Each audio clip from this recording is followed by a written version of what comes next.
Hello and welcome to another episode of Slam TV.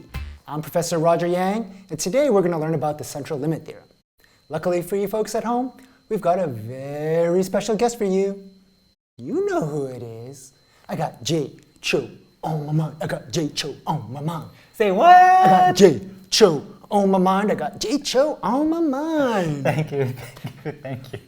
How's it going, Jay? Are you still on that dating website, whatsyourcosine.com? Yeah, dating's good. But I slightly migrated to a new dating site. It's called myearthsign.com. myearthsign.com. Is that a math-related dating site? Not really. Why? Are you looking for a particular type or? Not really. I like all shapes and sizes and dimensions. Oh, really? I thought you go for the husky, burly, slightly furry type. Oh, you mean bears? Yeah. Didn't I see you with a bear last Thursday night at coffee night? Oh, in the Wi-Fi lounge. That could be any Thursday evening from 5 to 6:30 p.m. during the semester. One might enjoy a cup of coffee, surf the web, maybe even socialize a little bit. All for free, sponsored by the Cross Cultural Center. Anyway, didn't I see you with a bear last Thursday night at coffee night? Last Thursday? Oh, Smokey! That was just one date. It's not that unusual to go out on a date with a bear. I wonder if it's possible to use statistics to see if it's unusual to date a bear or not. Indeed we can. We can use BMI. We can use it as a proxy for bareness. What does BMI stand for again? Body mass index is a measure of your body size given both your height and your weight. Ah, you're measuring their bear factor. Exactly. I like to call it bear mass index. The higher the number, the higher the bear factor. What's a typical BMI? Well, BMI for men is normally distributed with the mean BMI of 28.6 and the standard deviation of 4.7. What's Smokey's BMI? I'm pretty sure his BMI is 33.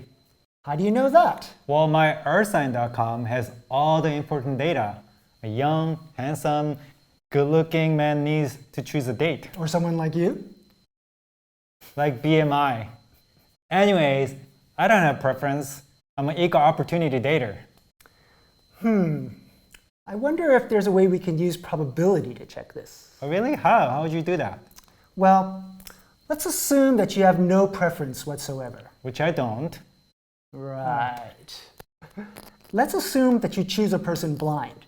That is, without any preference. So you don't care what kind of car they drive. Well, I can date a blind person, but I have to insist on driving. Nice car or not. I'm not materialistic. Or, you don't care how great their hair looks. What? I'm not superficial. Right. Or you don't care about their body type. Which I don't care. Yes. We'll assume that, you have no preference whatsoever. And then we'll use probability to figure out how unusual it would be to select a bear. Well, how will we know it's unusual? The statistical convention. If the probability of an event occurring is less than 0.05, then that event is considered to be unusual. So how do we calculate this probability? I think I have a friend that can help us. We can call my friend Norm. Okay. Hi, Norm. Hello, gentlemen. How are you? We need your help calculating a probability. Roger wants to analyze my dating preference by using BMI. Oh, that's no problem. Is your data normally distributed? What does that mean? Data is normally distributed if it fits a bell curve. That is to say, most of the values are clustered around the mean, which is in the middle of the bell curve. The values at the extreme ends are much less likely to occur.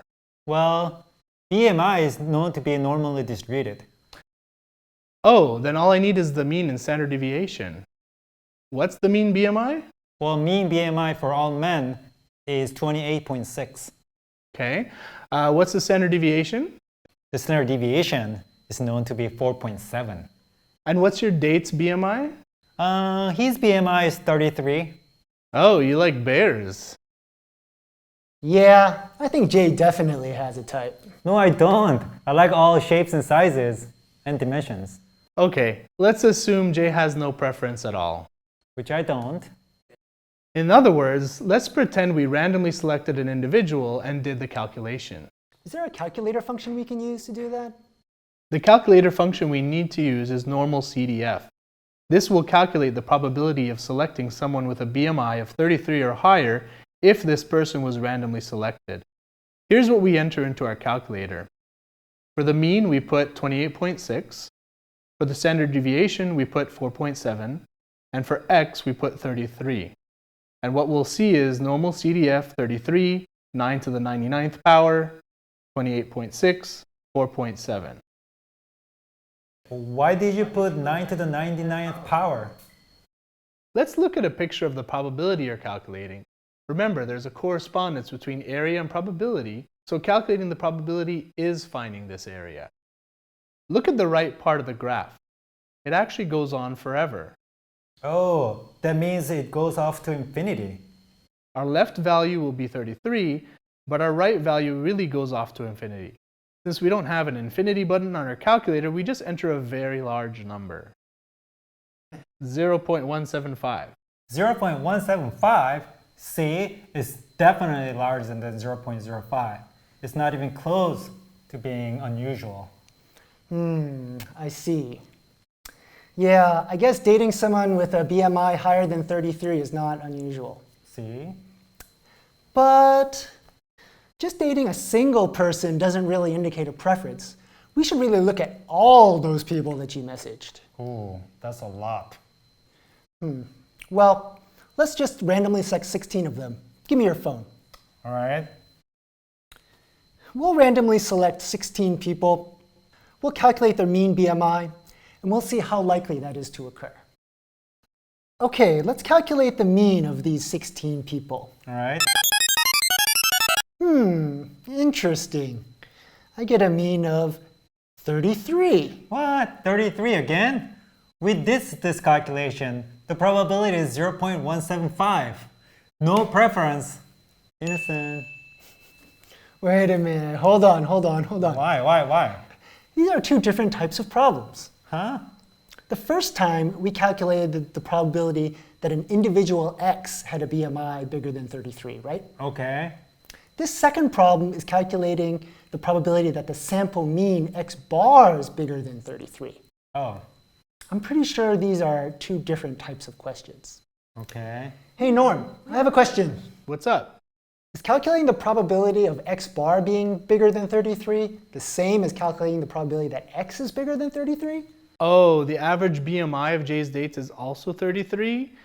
This probability is calculated differently than the one we did before. You need the central limit theorem to calculate probabilities of sample means. What's the central limit theorem, and when can I use it? Well, before I tell you about the central limit theorem, we need to talk about the distribution of sample means. The what of what? Before, we looked at the distribution of individual X values. Now, we want to see how the sample means are distributed. So before, we were looking at individual values, and those were normally distributed. But now we're not looking at individuals. We're looking at sample means, right? Yes. When you choose different samples of size 16, you will get different sample means. We want to study this distribution. What's its shape? What's the mean of the sample mean? What's the standard deviation, the distribution of sample means? So the distribution of sample means looks at all possible sample means? All possible sample means of size 16. What does that even look like? So the central limit theorem has three conclusions, and the first tells us the shape of the distribution of sample means.